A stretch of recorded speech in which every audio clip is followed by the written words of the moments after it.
আদালত আজকে সকলের আর্গুমেন্ট শুনে এবং সিআইডির যে ফরেনজিক রিপোর্ট সেটাকে বিশ্লেষণপূর্বক এই সিদ্ধান্তে উপনীত হয়েছেন যে তর্কিত এই কনভারসেশনের মাধ্যমে শেখ হাসিনা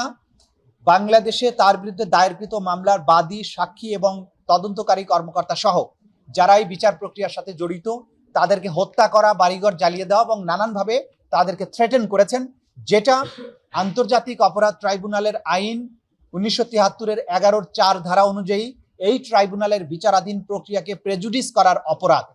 এই অপরাধ চূড়ান্তভাবে প্রমাণিত হওয়ায় আন্তর্জাতিক অপরাধ ট্রাইব্যুনাল নাম্বার 1 শেখ হাসিনা এবং আসামি শাকিল আকন্দ বুলবুলকে দণ্ডিত করেছেন। আসামি শেখ হাসিনাকে 6 মাসের বিনাশ্রম কারাদণ্ড এবং আসামি শাকিল আকন্দ বুলবুলকে 2 মাসের বিনাশ্রম কারাদণ্ডে দণ্ডিত করেছেন এবং এটাও নির্দেশ দিয়েছেন যেদিন তারা আত্মসমর্পণ করবেন অথবা পুলিশ কর্তৃক ধৃত হবেন তারপর থেকে এই সাজা কার্যকর হবে।